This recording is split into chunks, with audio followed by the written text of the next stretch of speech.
Okay. Hey YouTube, it's me, Nezarek, and we're back with another episode of Nez's RE. Today we are talking about Donna Brazille, and the fact that Donna Brazille has pretty much flipped on the DNC. Now, we have an issue with this whole situation, because Donna Brazille has indeed spat in all of our faces here in the Progressive Party. We all feel like, oh yeah, well, Donna was one of the main people who were going out there and calling us sexist, racist, and this, that, and the other. I'm a black guy. I don't think I'm racist at all.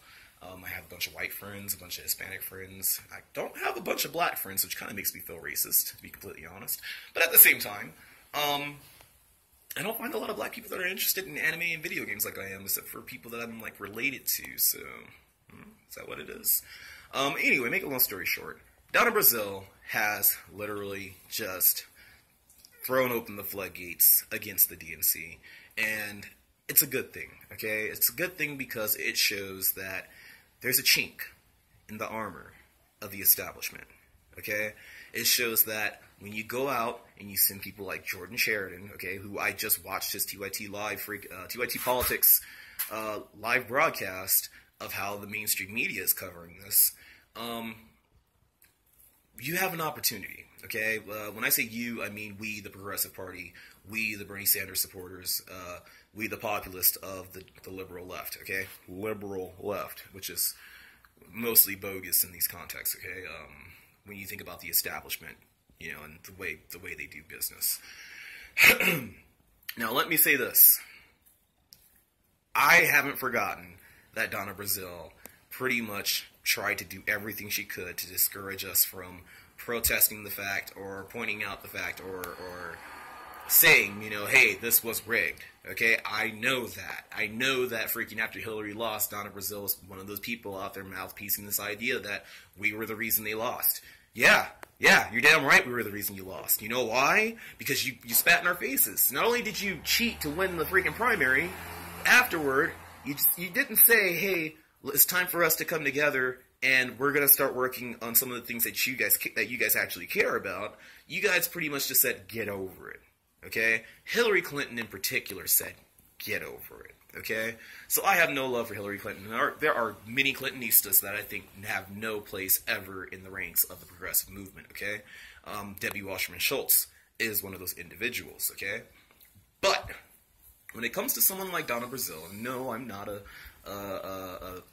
PhD holder in you know, human behavior or sociology or psychology. Okay, I'm not. But I do know when somebody's rattled, and I do know when somebody has a conscience, and that's why they're rattled, okay? If you watch the way Jordan Sheridan asked Donna about passing questions along to Hillary Clinton about the debate questions, she was ruffled, dude. She was genuinely ruffled. Not only was she genuinely ruffled, she was in a position to where she felt like she couldn't find the words to defend herself because she knew what she did was indefensible. Okay? In my family, in my realm of logic, in my circles, generally we call that a conscience. Your conscience won't allow you to just go out in front of people and just lie because, I mean, all you can do is divert. You know you're on the spot. You know all this crap is weighing on you. You know that your job depends on this. Your future depends on this. Your reputation depends on this, okay? Your house, your kids, your grandkids. There's so much that weighs in on you answering these questions the right way and representing your party the right way. And, you know, if you don't do it correctly, you kind of end up in a situation like Donna Brazille was in. And she just said, oh, we got hacked. Those emails were stolen. But she couldn't say that they weren't true.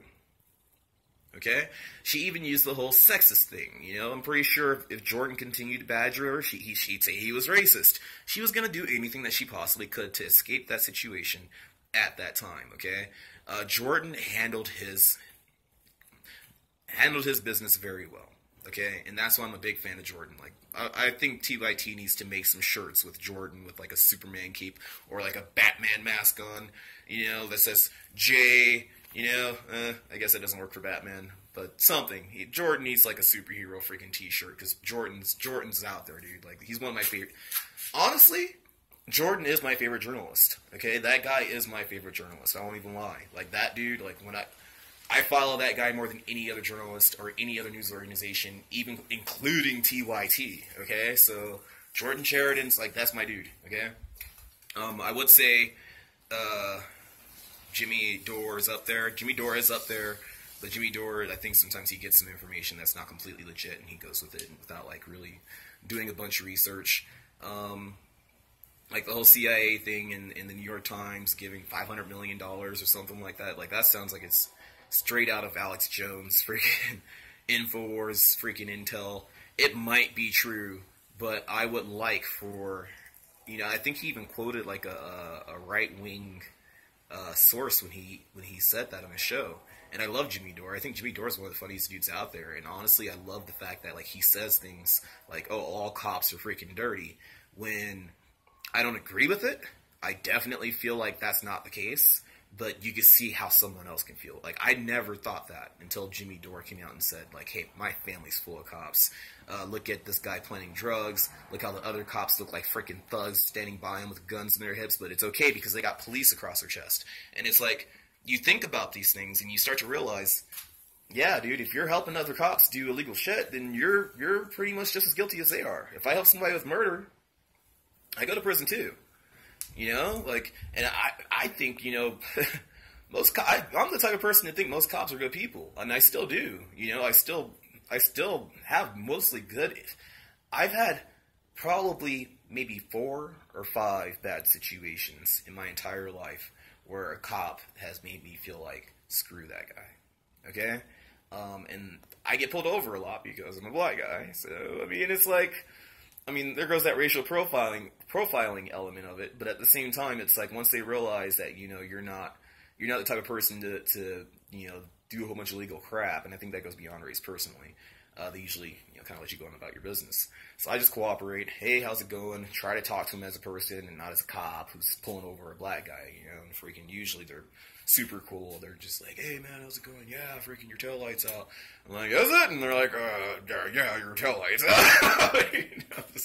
Just give them a little bit of shit and then freaking going about my business, not like in a very incriminating or convictive way or vindictive way. I don't think anybody is wrong for stopping me from going about my business. As long as you let me go about my business afterward, we're gravy. So for me, I'm a more amicable person, I guess. Anyway, I guess I just still rant YouTube. This is my fault. I still do it. But this is the issue with the whole Donna Brazille gig. With the whole Donna Brazille story right now.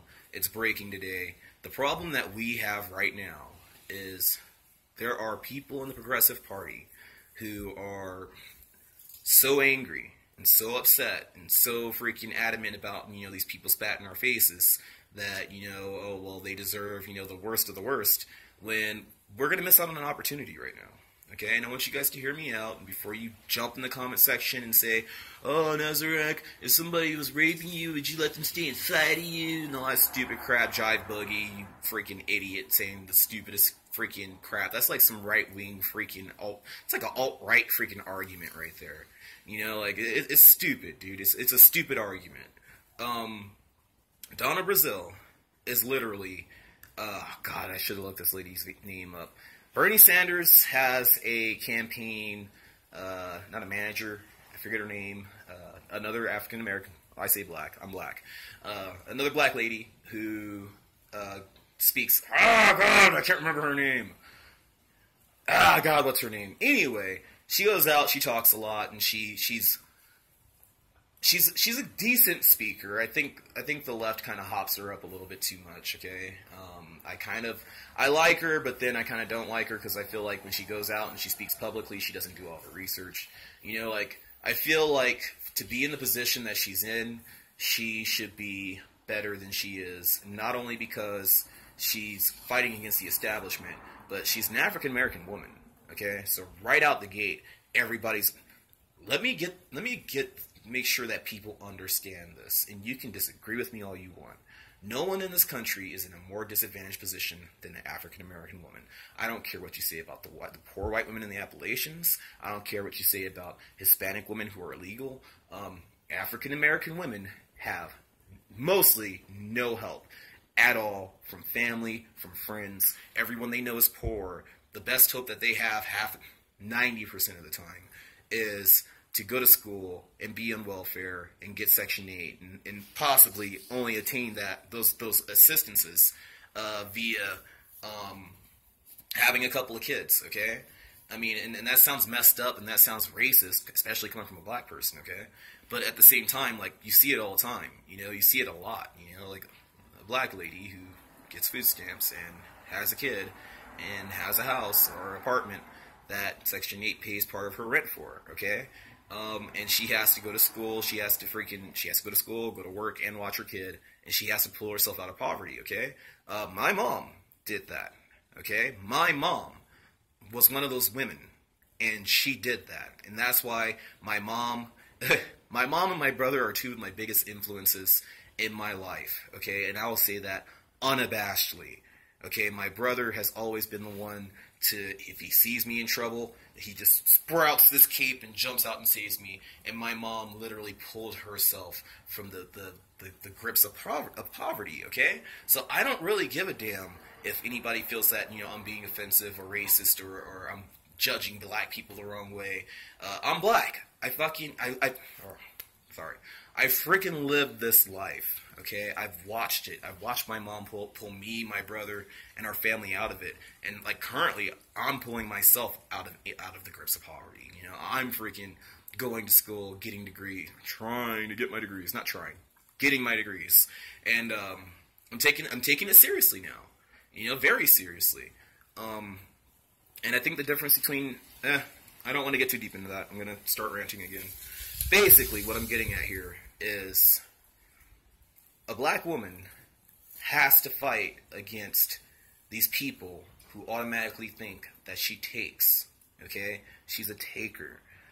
They have to fight against this stereotype that they think that they're loud and ignorant and impolite and rude and selfish and all this other crap, because there's always some ignorant a-hole on YouTube or Facebook doing something stupid and dumb that freaking, you know, everybody likes to judge all black women by. You know, I think it's worse for black women than it is for black men.